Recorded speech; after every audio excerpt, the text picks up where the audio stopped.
ہم لوگ کر رہے ہیں 3 سال سے رمضان کی نشریات. اس سال بھی اللہ نے بڑا کرم کیا, ہم نے ٹرانسمیشن کی ہے. تو وہ چیز میں نے دیکھا کہ خود سے ڈیزائن کی, کچھ چینل کے ہمارے جو وہاں پہ جتنے بھی ہیں ذمہ داران, ان کی محبتیں شامل ہیں کہ ایک فیملی کی طرح ان میری چیزوں کو دیا, تو وہ ایک چیز پروان چڑھتی چلی آئی. جرنی جی جو ہے اس پہ آتے ہیں. آپ کا نعت کی طرف فطری رجحان تھا, نعت گوئی سیکھی آپ نے باقاعدہ؟ جی آغا گھر کا اسلامی ماحول تھا. بیسیکلی میں کراچی سے بلانگ کرتا ہوں, تو پیدائش بھی میری کراچی کی ہے. کراچی گلبرگ میں پیدا ہوا, اور پھر وہاں میرے جو پڑوس کے اندر ایک بہت بڑا نام مجھے سعادت بھی ہے, خالد محمود خالد صاحب, الحاج خالد محمود خالد صاحب, جو نے نعت لکھی ہے سب تمہارا کرم ہے آقا کے بات اب تک بنی ہوئی ہے. جی پہلے میں ان کا شاگرد ہوا, میرے والد گرامی مجھے لے کر گئے, مجھے ان کا شاگرد کروایا. ملاقاتیں ان سے میری 2-4 ہی رہیں بطور شاگرد اور استاد کے. تو نعت کا شروع سے رجحان تھا, ایک شوق بھی تھا مجھے پڑھنے کا. تو پھر اس کے بعد میں کراچی میں ایک بہت بڑی ہستی علامہ ریاض الدین سہروردی رحمۃ اللہ علیہ, جو سید فصیح الدین سہروردی صاحب کے والد گرامی ہیں, وہ 3 نٹی کراچی میں ان کا نعت کا پہلا نعتیہ کالج ان کا.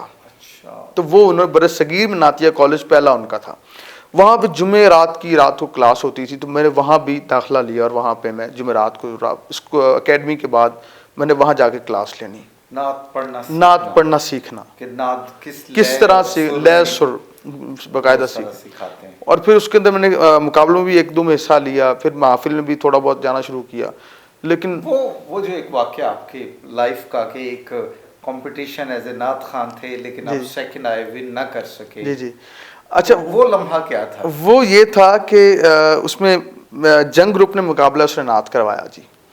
تو اس میں جو ہے نا میں اچھا ون نہیں آیا اس میں. میں جب وہاں اسٹیج پہ میرا نام اناؤنس کیا تو پبلک دیکھ کرنا کہ اتنے لوگ بیٹھے ہیں, میری آواز ہی بند ہو گئی. میں چاہ کر بھی کچھ نہیں پڑھ پایا, اور میں روتا ہوا اسٹیج سے نیچے آ گیا, اور میں نے آ کے بہت رویا کہ میرے سے یہ ہوا کیا ہے. ایک بچہ تھا وہ ون کر گیا, اس نے آ کے مجھے بتایا کہ مجھے ٹرافی ملی ہے. میں اس کو مبارکباد بڑی جو ہے نا بھاری دل سے مبارکباد دی, لیکن مجھے بڑا فیل ہوا کہ میں نعت نہیں پڑھ سکتا. لیکن اللہ پاک نے پھر کرم کیا کہ کیا اس لمحے کیا سوچا کہ عزم کیا تھا اس لمحے کہ آج میرے تھوڑا سا فیلئر آیا ہے, ہاں بالکل, میں ایک دن آئے گا کہ میں نعت خانوں کو خود انٹروڈیوس کرا رہا ہوں. بس یہ تو یقین کبھی میری. اچھا مزے کی بات یہ ہے خالد بھائی, میری پوری فیملی میں کوئی بندہ میڈیا پہ نہیں ہے, مجھے کوئی ٹی وی میں لے کے بھی آنے والا نہیں ہے. جب میں لاہور آیا ہوں تو میرا کوئی سورس بھی نہیں تھا کہ کوئی بندہ ٹی وی پہ مجھے جانتا بھی ہو. یہ گاڈ گفٹڈ ہوا ہے, اور دوستوں کے اور اللہ رسول کی سائیوں کی مہربانی سے. نقابت کیسے سیکھی آپ نے؟ اچھا کیونکہ آپ کا جو کریئر ہے جو میں دیکھتا ہوں, تو نعت آپ نے شروع میں پڑھی, لیکن نعت کو ایز اے پروفیشنل نعت خان جیسے ہیں کچھ لوگ کے فل فلیج نعت خان نہیں کرتے ہیں, وہ نہیں کرتے آپ. البتہ نقابت آپ نے عرصے تک کی ہے. بالکل. تو نقابت کی طرف کیسے آئے؟ نقابت میں اس طرح کہ میں نے گھر میں نا اپنے لاہور جب شفٹ ہوئے ہم لوگ, تو ایک محفل رکھی گھر میں. تو ایک نقیب محفل تھے, ان کو میں نے کہا کہ میرے گھر پروگرام ہے تو آپ تشریف لائیں. وہ نہیں آئے, انہوں نے ان کی مصروفیت ہوگی اپنی, تو وہ جب نہیں آئے تو میں خود ہی بیٹھ گیا. میں کہا محفل تو چلانی ہے, مجھے جو اشعار یاد تھے میں نے وہ سنا دیے. جب پروگرام ختم ہوا تو کہ ہمارے دوست ملے, کہتے یار میرے یہاں بھی محفل ہے تو آپ آ جائیں. میں کہا بھائی میں تو خود عارضی طور پہ بیٹھا تھا. تو مجھے کہا نہیں جی آپ نے آنا ہے. بس وہ وہاں سے ایک محفل سے 2, پھر سلسلہ تھوڑا سا چلنا شروع ہو گیا. پھر میرا ایک البم بھی آیا تحت اللفظ کا, جسٹ 25 سے میرا البم ریلیز ہوا. تو حافظ قاسم مدنی صاحب ہمارے بھائی ہیں جن کا وہ اسٹوڈیوز ہے, اور بڑا ماشاء اللہ اللہ ترقی دی ان کو. وہاں سے وہ شروع کیا میں نے تحت اللفظ کا. تو ایک جو ہے وہاں سے پھر محفل کا سلسلہ تھوڑا سا اور اچھا ہو گیا. تو میرا یہ جو ٹی وی کی طرف ہے نا جی, یہ نظامت پھر میں کرتا رہا. لیکن وہاں میں نے دیکھا کہ ایک تو ٹائمنگ ڈیوریشن پوری رات آپ کی لگ جاتی ہے, اور پھر اب پہلے جیسا ماحول بھی نہیں ہے محفل کا. جو آپ کے زمانے میں جو محفل کا ماحول تھا اس میں ایک تقدس, ایک ادب, پروفیشنلزم زیادہ آ گیا ہے, اور ادب کو ہم نے بہت پیچھے چھوڑ دیا ہے. تم جی نقابت کی بھی پوری ٹیکنیک سیکھی, اور بھی جو الفاظ ہیں وہ مخصوص ہیں, محفل کو لے کے آگے بڑھنا مخصوص ہے. پھر شعر جو ہیں وہ اس کی ووکیبلری بہت ساری ہے. اچھا یہ آپ نے ایک مجھ سے مہربانی کی ہے کہ مجھے آج کہنے کا موقع ملا ہے. لوگ کئی کچھ سمجھتے ہیں کہ جی کہاں سے سیکھا ہے. کمپیئرنگ کے حوالے سے میں نا بہت سارے لوگوں سے اصلاح لیتا ہوں اور لیتا رہا ہوں. تو اس میں پہلا نام ڈاکٹر جمیل راٹھور, ایک عالم ہے کراچی میں, بہت نام, اور میرے بھائیوں کی طرح, بڑے بھائیوں کی طرح, ان سے میں اصلاح لیتا رہا ہوں. اب بھی میں ان سے اصلاح لیتا ہوں. اس کے بعد تسلیم احمد صابری صاحب, آپ بھی جانتے ہیں, میں ان کا باقاعدہ شاگرد بھی, انہوں نے مجھے میں ان سے بھی چیزیں سیکھی ہیں. اور سر صفدر علی محسن صاحب, بہت خوبصورت نام ہے, بہت اچھا لب و لہجہ ہے. ان سے میں نے تلفظ کے بارے میں کہ اپنی, کیونکہ اس کے ہر چیز کے اپنے نا اصول ہوتے ہیں, اسلوب ہوتے ہیں. آپ اس بات سے, آپ بھی علم و شخصیت ہیں. تو جو کمپیئرنگ ہے, جو نقابت ہے, بیسیکلی اس کے اپنی ایک جو نا اسلوب ہے بات کرنے کا. وہاں پہ اسٹیج کے اندر کسی کو مخاطب کرنا ہے تو اس کے القابات ہیں, کسی کو کتنا مخاطب کرنا ہے. اب تو نقابت کا ٹرینڈ ہی چینج ہو گیا نا جی. وہ تو نعت بھی پڑھ رہے ہوتے ہیں اور صاحب پورا ٹائم لے جانا. کمپیئر کا کام جسٹ اناؤنسمنٹ ہے, ایک اچھے طریقے سے اناؤنس کرنا اور ریلیونٹ شیئر کے ساتھ. اس میں ایک نعت خان نے اگر مدینہ پاک کے تعلق سے نعت ختم کی ہے تو اچھے کمپیئر کا کام ہے کہ اسی جو ہے نا ربط کو قائم رکھتے ہوئے ایک دو شیئر کے بعد اناؤنس کر دیں, تاکہ سننے والا آپ کوئی بوریت کا بھی سب وہ نہ ہو کہ یار اس نے تو ٹائم ہی بہت لے لیا ہے. وہ اگلے, کیونکہ آپ سے زیادہ اگلے جو آنے والا مہمان ہے اس کا انتظار ہو رہا ہوتا ہے. اور ایک یہاں پہ بات ہدیہ کر دوں دیکھنے والوں کو, لوگ یہ کہتے ہیں یار نقیب کہاں سے آ گئے. مذہبی لوگ یہ کہتے ہیں یہ خطیب تو ہم نے سنے ہیں, تلاوت والے بھی, تلاوت قرہ حضرات بھی ہیں, خطیب بھی, یہ نقبہ کہاں سے آ گئے. یہ تو ایک نئی یہ بدت نکل آئی ہے, ٹھیک ہے, جدت آ گئی ہے. تو ان کے لیے بات بڑی اچھی ہدیہ کر دوں کہ جس طرح جناب کریم آقا صلی اللہ علیہ وسلم, میرے کریم آقا سے مجھے فرمایا کہ حسان کو بلاؤ, حسان کو بلایا جائے, اور حسان سے بلایا اگر کہا کہ حسان میری نعت پڑھو. سرکار نے اعلان فرمایا رضی اللہ عنہ حسان صاحب رضی اللہ عنہ سے کہ حسان آئیے اور میری نعت پڑھیں. سرکار نے ممبر رکھا گیا ان کے لیے پوری تکریم کے ساتھ. جو اعلان مصطفیٰ تھا نا صلی اللہ علیہ وسلم, میرے کریم آقا کا جو اعلان تھا کہ حسان آؤ میری نعت سناؤ, اس اعلان سے فیض لیتے ہوئے نقیب آ رہے ہیں. جس طرح یہ سرکار خطیب خود ہیں, ٹھیک ہے, نعت حسان نے پڑھی, دربار رسالت سے ہمیں جو ہے نا وہ اس کی سند ملتی ہے. تو نقیبوں کو بھی جو یہ سند ہے نا, یہ جو اعلان مصطفیٰ سے فیض لیتے ہیں, وہاں سے نقیب بھی آ رہے ہیں. کوئی بے آسرا نہ سمجھے نقیبوں کو کہ ان کا کوئی ہے نہیں, یہ بھی اس اعلان سے فیض لیتے ہیں. ماشاءاللہ بڑا کریئر ہے, بڑا مشکل کام ہے جی نقابت کے لیے. صاحب علم ہونا, لفظ بہت اچھا ہونا, اور جیسے آپ نے کہا کہ نقابت کی تو ووکیبلری اور ہے, وہ ڈکشن ہی اور ہے, وہ الفاظ, ذخیرہ الفاظ ہی بہت مختلف ہے. اچھا پھر ٹی وی پہ انٹری کیسے ہوئی؟ اچھا, وہ جب یہ میرا البم آیا تو میرا اس میں ایک کلام تھا پشتوں سے میں نصیر ہوں منگتا حسین کا. تو وہ قاسم مدنی صاحب کو میں نے کہا, میں کہا یار یہ ٹریک محرم شریف بھی آنے والے ہیں تو اس کو کہیں آن ایئر کروائیں. انہوں نے کہا جی ایک یو کے کا چینل ہے وینس ٹی وی ہے, تو چلیں جی وہاں پہ آپ کا کروا دیں. انہوں نے ایک چینل سے کہا, انہوں نے یو کے میں آن ایئر کیا اس کو. تو انہوں نے مجھے کال کر کے کہا یہ ہمیں آ کے لائیو بھی سنا دیں. اچھا, میں نے وہ لائیو کے لیے گیا تو پھر انہوں نے مجھے ایک دن پروگرام پہ اگلے دن پھر بلا لیا. وہاں پہ کوئی ڈسکشن ہوئی تو میں نے اس کے 2-4 ان سے جواب دے دیے ان کو. انہوں نے کہا یار آپ باقاعدہ پروگرام شروع کر لیں اسلامک. وہ میرا ویکلی ایک پروگرام وہاں اسلامک اسٹارٹ ہو گیا. وہ میرا ویکلی چلتا تھا. تو رمضان آیا, انہوں نے کہا رمضان بھی آپ سے کروانا. مجھے ایکسپیرینس نہیں تھا کہ ٹاک بیک کیا ہوتی ہے اور پیچھے معاملہ تھا. اور یہاں بہت مین چیز ہے کہ اسٹیج کا ٹون, ایک نقیب کا لب و لہجہ اور ٹون جو ڈفرینٹ ہے اور اینکر کا ٹون ڈفرینٹ ہے. لوگوں کو یہاں پہ مسئلہ یہ کہ جو نقبا جو بچے اب آ رہے ہیں, نوجوان جو دوست آ رہے ہیں, ان کو یہ ٹون کا پتہ ہی, وہ اینکر تو بننا چاہتے ہیں لیکن تعلیم بھی نہیں ہے, ایکسپیرینس بھی نہیں ہے, پلس ان کو تربیت بھی نہیں ہے. اس چیز کا فقدان ہے, اس سے ہمارے معیار میں کمی آ رہی ہے. تو وہ جب سلسلہ شروع ہوا, میں نے 2 سال یو کے میں پروگرام کیا پاکستان سے. اس کے بعد پھر مختلف چینلز پاکستان کے چینل سے کام کرتا ہے. تو آلموسٹ مجھے کوئی تقریباً 7 سے 8 سال ہو گئے منسلک ہوئے ہوئے. میرا 7 سے 8 سال کا 7-8 سال کی محنت کے بعد ابھی آپ اس قابل ہوئے ہیں کہ لاہور رنگ ایک معروف چینل ہے, اس پر باقاعدگی سے آپ جی بالکل 3 سال سے میں 3 سال ہو گئے پروگرامز کر رہے ہیں جی موضوعات پہ. اچھا عارف صاحب یہ بتائیں کہ مزاج میں چینج لانے کا کتنا مشکل ہے؟ کہتے ہیں نا جی کہ ایک آدمی کسی ایک شعبے میں ہے تو وہ دائرہ توڑنا مشکل ہے. تو یوتھ جو نوجوان آپ کو سن رہے ہیں, میں آپ سے یہ جاننا چاہتا ہوں کہ آپ نے دائرے کیسے توڑے اپنے, یعنی آپ نقابت سے مذہبی پروگرام کے اینکر کے طور پہ آئے, پھر مذہبی پروگرام کے اینکر کا بھی دائرہ آپ نے توڑ کے ایک جنرل اینکر کے طور پہ اپنی پہچان بنائی. آج اب کہاں ایک نقیب محفل ہے اور کہاں آج ایک ہیلتھ پہ, سوشل ایشوز پہ پروگرام کرنے والا ایک اینکر ہے. تو یہ دائرے کیسے بریک کیے؟ خالد بھائی, سب سے بڑی بات ہے کہ انسان اپنے آپ کو ہرا سکتا ہے اور اپنے آپ کو ہی خود ہی وہ کامیاب کر سکتا ہے. جب تک ہمارا نوجوان بساکیاں چھوڑ کر خود پہ نہیں بھروسہ کرے گا کہ میں یہ کام کر سکتا ہوں, تو نیا جہان تلاش نہیں کرے گا، اس کو نیا جہان نہیں ملے گا. میں نے دیکھا کہ جب میں لاہور میں آیا، جب کمپٹیشن تو ہر جگہ ہی ہوتا ہے، لیکن یہاں پہ کچھ یہ بھی ہوتا ہے، کراچی سے کوئی بندہ آیا ہو نا کوئی سے، تو وہ اس کو کسی اور ہی انداز سے لیتے ہیں. ٹھیک ہے، کچھ ہیں ایسے لوگ، لیکن لاہور والے بہت پیار کرتے ہیں، اس پہ کوئی شک نہیں ہے. لیکن کچھ ہمارے فیکٹرز معاملات ہیں.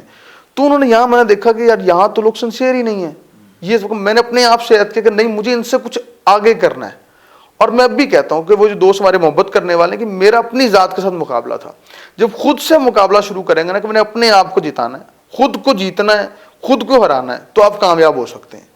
آپ جب یہ کہ میں نے کسی کو ہرانا، کامیاب کبھی نہیں ہو سکتے. مزاج بدلنے کے لیے اپنے روٹین بدلنا بہت ضروری ہے. آپ کو بڑی ایک ہمارے دوست بڑی اچھی بات کرتے ہیں کہ اگر کامیاب انسان بننا نا آپ نے، تو 24 گھنٹے میں سے 18 گھنٹے کام کرنا پڑے گا کامیاب انسان کے لیے. آپ بھی جانتے ہیں میڈیا کی فیلڈ، یہاں پہ راتیں جاگ کر گزرتی ہیں، دن کا بھی پتہ نہیں ہوتا. تو انت تک محنت ہی آپ کا مزاج بھی بدل سکتی ہے اور آپ کو کامیاب بھی کر سکتی ہے. اچھا، دائرے توڑ تو لیا آپ نے ایک اپنے پیشن سے، ایک سوچ سے، جیسے آپ نے پھر کامیابی لینے کے لیے آپ کتنی کو محنت کرتے ہیں؟ اپنا تلفظ بہتر کرنے کے لیے، اپنا نالج بہتر کرنے کے لیے، اپنی اپیرنس بہتر کرنے کے لیے، پھر پروگرام بھی آپ خود ڈیزائن کرتے ہیں. تو یہ ہمیں راز دیں کہ کتنی محنت کرتے ہیں یا کیا کچھ کرتے ہیں. خالد بھائی، سب سے پہلے تو جو آپ نے اس طرح بات کی کہ پروگرام ڈیزائن کرنے کی، میری بھی رمضان ٹرانسمیشن جب ہم نے کی ہے، آپ بھی پورے ماہ ہمارے ساتھ رہے الحمدللہ، ایک بڑا اچھا نالج ڈیلیور کیا آپ نے. تو ہم نے دیکھا کہ لوگوں کو لگتا ہے یار رمضان آیا، یہ اسکرین پر آ گئے.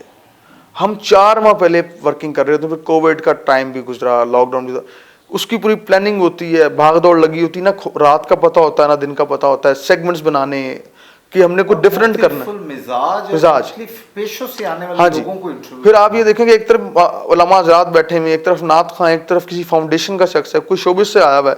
تو سب کو ہم نے ایک پیرالل لے کے چلنا ہے. یہ جو لے کے چلنا یہ مشکل ہے، لائف میں سوئچ کرنا بڑا مشکل ہے، کی ٹون ایک دم سوئچ کرنا. اور 3 گھنٹے کی لائیو ٹرانسمیشن ایک مشکل ہو جاتی ہے نشریات کرنا. تو اس کے لیے محنت جو ہے نا وہ، اور میں کامیابی کی بات تو یہ کہ میں اپنے آپ کو یقین کریں کہ ابھی کامیاب سمجھتا ہی نہیں، کہ میں کہتا ہوں ابھی بہت کچھ کرنے والا ہے. آپ بڑے باصلاحیت ہیں، آپ کا تلفظ، آپ کی نعت تو نہیں ہم نے سنی، اور اگر آپ نعت کے کوئی 1-2 شعر سنا دیں، اس کے بعد ہم آپ سے تحت اللفظ کی درخواست کریں. جی ٹھیک ہے، میں بس یہی بات کرنا چاہوں گا کہ تلفظ کے لیے نا، جس طرح کھانا ٹائم پہ کھاتے ہیں نا، اس طرح آپ نے لغت ایک لا کے گھر کی لائبریری میں رکھ لینی، اور اس کو کھانے کی طرح آپ نے روز، ہاں روز جو ہے نا اپنے ڈکشنری روز کوشش کریں کہ 10 الفاظ آپ لے لیں. اچھا طیبی صاحب، آپ کی قطع کلامی ہو رہی ہے. اب تو اتنی آسانی آ گئی ہے کہ انگریزی یا اردو کا کوئی بھی تلفظ ہے، حتیٰ کہ باقی لینگویجز کا، تو گوگل پہ مل جاتا ہے. صرف آپ جسٹ لکھتے ہیں پروننسیشن، لفظ لکھیں، پروننسیشن لکھیں، تو وہ 2-3 ایکسنٹ مل جاتے ہیں. اور میں آپ کے توسط سے یہ بھی آپ کے دیکھنے والوں کو، اور جو جہاں تک دیکھا جائے گا پروگرام کی، یہ کہ اسلامک کانٹینٹ میں خدا رہا کبھی بھی گوگل سے آپ نے ریسرچ نہیں کرنی. ٹھیک ہے، اسلامک، یہ پتہ کی بات ہے آپ نے، کیونکہ اور خاص مولانا رومی رحمۃ اللہ علیہ کے بارے میں نے چیزیں پڑھی ہیں وہاں پہ. آپ مستند کو تب ان سے آپ رہنمائی لیں، ہاں اس کے علاوہ گوگل سے نہیں، اسلامک کانٹینٹ میں گوگل سے نہیں. میں یہ بات آپ کے توسط سے بڑی حیران کن ہوگی باقی میڈیا افسر والوں کے لیے کہ جو ریسرچ ہمیں کر کے دی جاتی ہے، آپ کو پتا ہے کہ کیو کارڈز ہمیں ملتے ہیں، وہ ریسرچر جو ہمارے وہاں بیٹھے ہوتے ہیں، میری کیونکہ اپنی ریسرچ بھی ساتھ شامل ہم رکھتے ہیں، ہماری ٹیم ساتھ میری کام کرتی ہے، لیکن وہ کئی موضوعات پہ آ کے وہ بلینک ہو جاتے ہیں کہ سر اس کی ریسرچ نہیں ملی. تو میں انہیں یہ کہتا ہوں گوگل سے نہیں ملی، تو وہ گوگل سے استفادہ کرتے ہیں، وہاں پہ معاملات خراب ہو جاتے ہیں. تو نوجوان کو کتاب سے جوڑنا جو ہے نا، یہ آپ کو بڑا سلام پیش کرتا ہوں کہ آپ نوجوانوں کو اس انٹرویو کے ذریعے کتاب سے بھی جوڑ دیتے ہیں. مجھے یہ بڑی خوش آئند بات لگی آپ سے. تو نعت کا صرف میں جو 1-8 شعر پیش کر دیتا ہوں، تو پھر انشاءاللہ تحت اللفظ کے جو ہے نا سرور صاحب کا ایک کلام ہے. دل الفت سرکار بسانے کے لیے ہے، جان آپ کی حرمت پہ لوٹانے کے لیے ہے. ہم امتی ان کے ہیں تو پھر کیوں رہے محروم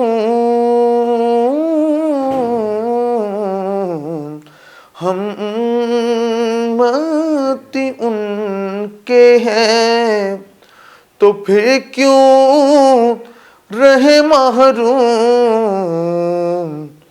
جب ان کا کرم سارے زمانے کے لیے ہے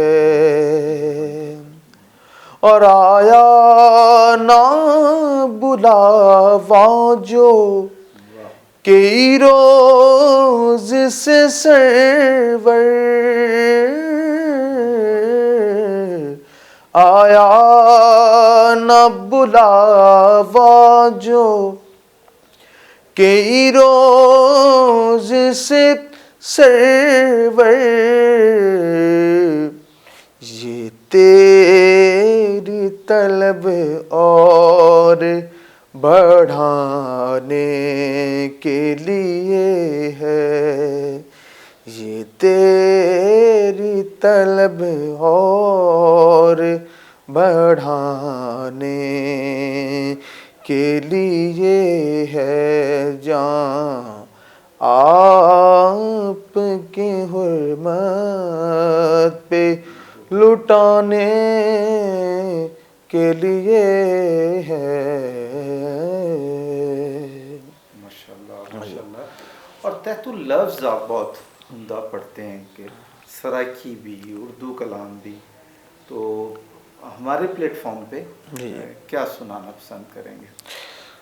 پیر نصیر الدین صاحب کا یہ کلام ہے کہ تھی جس کے مقدر میں گدائی تیرے در کی، قدرت نے اسے راہ دکھائی تیرے در کی، اور یہ ارض و سماوات تیری ذات کا صدقہ، یہ ارض و سماوات تیری ذات کا صدقہ، محتاج ہے یہ ساری خدائی تیرے در کی، تھی جس کے مقدر پہ گدائی تیرے در کی، اور میں بھول گیا نقش و نگار رخ دنیا، میں بھول گیا نقش و نگار رخ دنیا، صورت جو میرے سامنے آئی تیرے در کی، صورت جو میرے سامنے آئی تیرے در کی، اور تعزیست تیرے در سے میرا سر نہ اٹھے گا، تعزیست تیرے در سے میرا سر نہ اٹھے گا، مر جاؤں تو ممکن ہے جدائی تیرے در کی، قدرت نے اسے راہ دکھائی تیرے در کی،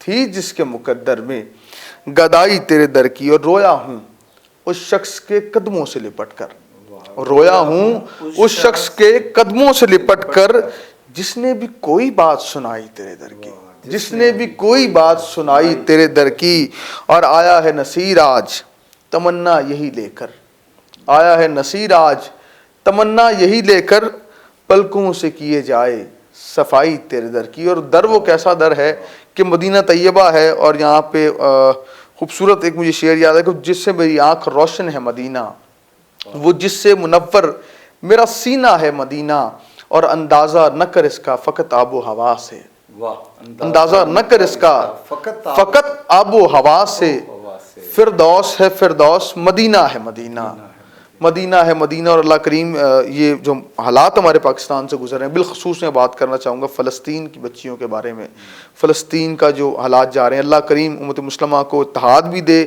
اور ہمیں صحیح طور پر جہاد کرنے کی بھی اللہ توفیق دے، کیونکہ یہ وقت قیام ہے، ہم سجدے میں چلے گئے ہیں۔